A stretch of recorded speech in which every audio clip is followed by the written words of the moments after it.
Il est grand temps qu'on passe aux actes concrets. Bien sûr, nous apprécions, nous remercions le gouvernement d'avoir lancé un discours fort dans ce sens. Mais le discours devrait être accompagné par d'actions concrètes. Quels sont les principaux axes de ce document?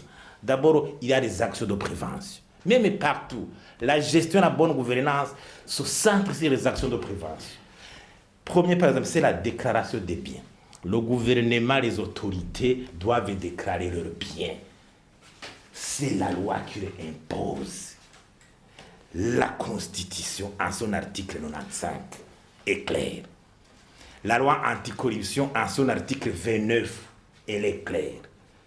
La loi de la Cour suprême, en son article 38, elle est claire. La loi de la Cour suprême avertit même que des poursuites judiciaires peuvent être lancées contre ceux qui n'appliquent pas ça. Je ne sais pas si actuellement les membres du gouvernement savent qu'ils s'exposent à des poursuites judiciaires si ils ne se conforment pas à cette règle. Les donations des cadeaux. Il faut plus qu'il y ait des cadres de hauts cadres de l'État qui reçoivent des cadeaux de la part des publics. Ça, il y a une délit de corruption. Il y a les gens qui s'organisent pour donner des cadeaux, mais en guise de verre, soutirer quelque chose après. Achat de conscience. La transparence budgétaire. La gestion du budget.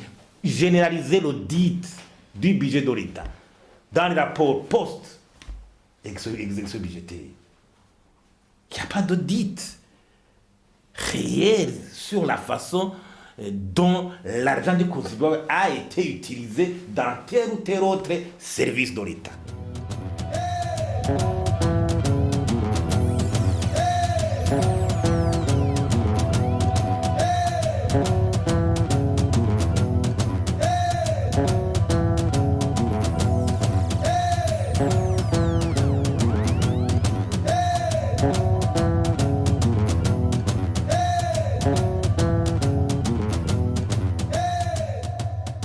On ne peut pas être un cadre de l'État, on s'arroge, pouvoir d'accéder au marché public sans transparence. C'est le cas flagrant, c'est le cas de la vice-présidente du Sénat. On devrait mener une enquête pour voir dans les marchés publics, par exemple, quelles sont les sociétés qui ont accès auprès de l'association pour s'approvisionner comme grossiste. Parce que c'est de l'amalgame. Vous êtes le cadre, vous percevez des salaires de l'État, JT, et vous voulez être l'opérateur économique, vous avez le droit d'accéder au marché public, parce que l'État, somme toute, c'est le premier demandeur, presque le premier demandeur d'un service. Il y a les exonérations indues. Il y a certains qui accèdent aux devises sur le mandato préférentiel de la BRB. Donc, les conflits d'intérêts, les incompatibilités, s'ils ne gèrent pas les sphères de l'État, la situation s'empire.